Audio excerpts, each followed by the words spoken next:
Well, hello there once again, everybody. uxwbill here with another car video. Can anybody guess what it is I'm driving today just by looking at the instrument panel here? If you can't, you'll know in just a moment. And there it is, for those who hadn't quite guessed yet. This is a 1993 Chevrolet Caprice station wagon. Now hopefully it's not too windy out here.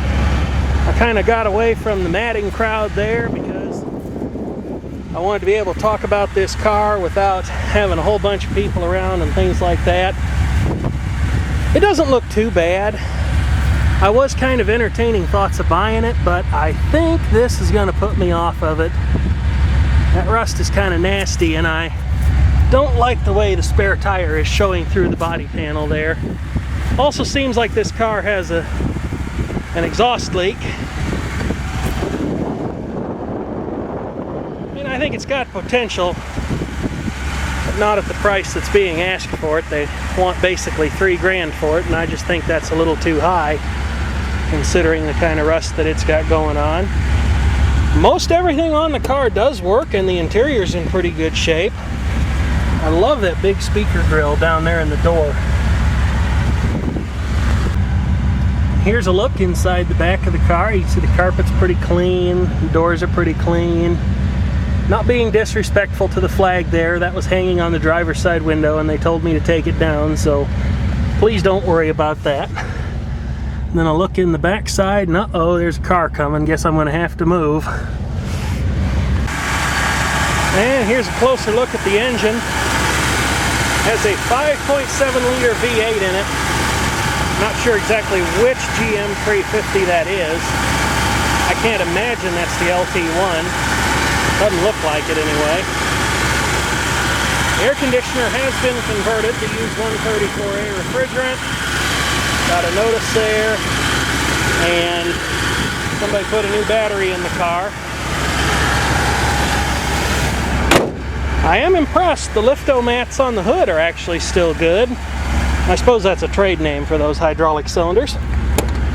Let's go ahead and take this thing for just a little ride around town here. Maybe listen to the radio a little bit as well. There's just a basic set of climate controls here. Simple fan speed selector switch. I really wondered how effective the air conditioning might be in this car, because I can remember growing up when we were kids and my mother drove the Taurus station wagon every day, how the air conditioning in that thing, when it did work, it never really got into the back seats, and it certainly did not get into the back hatch area where the lift gate is.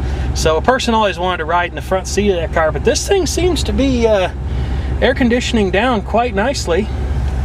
Just a basic radio here, simple bass and treble controls, automatic dynamic noise reduction, a cassette deck, and it doesn't sound too bad.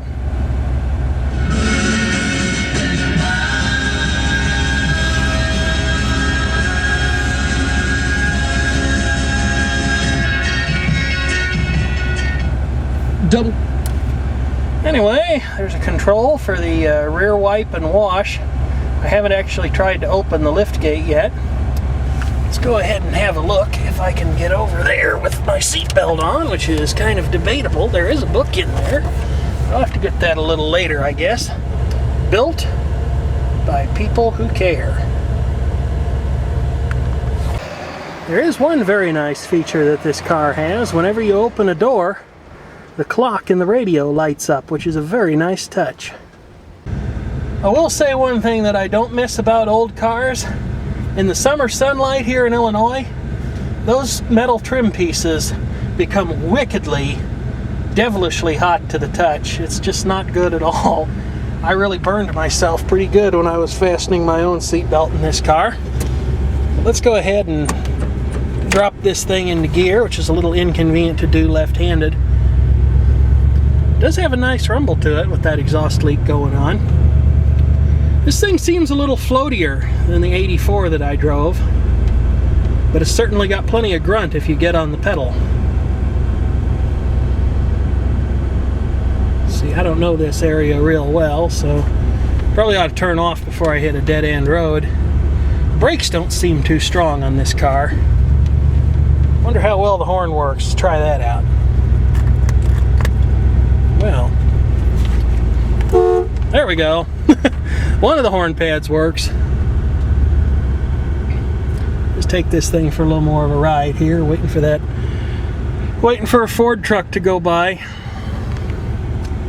Yeah, I would definitely like to find one of these cars, but unless they're willing to practically give this thing away, which I don't think they are, I'm going to bide my time and wait for a nicer example. Doesn't have to be perfect, but some of the rust on this thing is really not filling me full of confidence.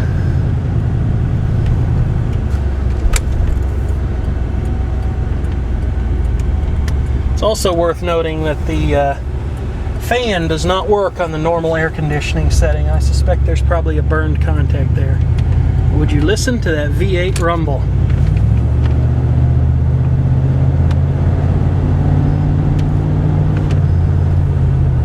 Oh yeah, I just love it.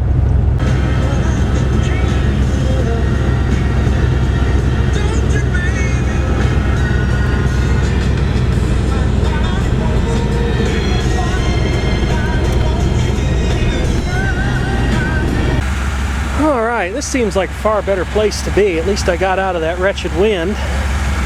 Wheels are in good condition. A lot of the trim's in good shape, but there's some pretty miserable body rot going on down here. The floor pans in this car seem pretty solid though.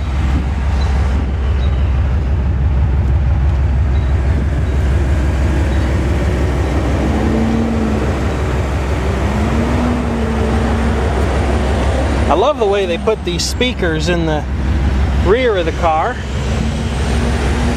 And another thing that really kind of caught my eye when I was looking at all the controls and goodies in this car is the fact that the airbag fault light, instead of actually saying airbag, says inflatable restraint or in full rest. We've got some controls over here. Driver's side window. This is the lockout, so if you got kids riding around in the back or adults with the mentality of kids, you can shut off all the windows so only the driver can operate them. As I said previously, the power windows on this car do work, but the control for the driver's side sticks in the down position. You have to manually correct it, and this one works okay, that one works okay, but the left rear side window is coming off of its track somehow. I'll try to show you what's going on here. Of course, now that I'm trying to do it, it won't, probably won't play ball. Oh yeah, it did. Look at that. See, it's wanting to chew into the weather stripping there, and it's loose on its track. I can play it up and down. Yeah, poor thing. Needs a little bit of love, I think.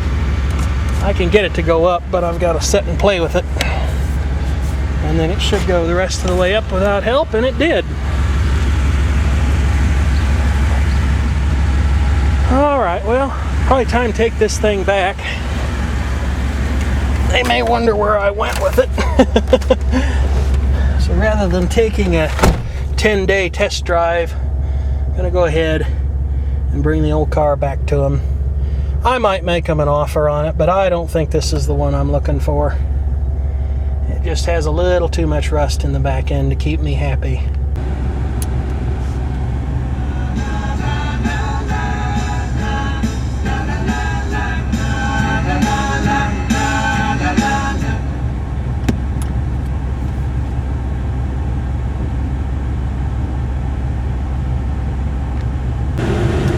$82,048 original miles and 5/10 on this car.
Thank you for watching, and feel free to leave a comment if you have one.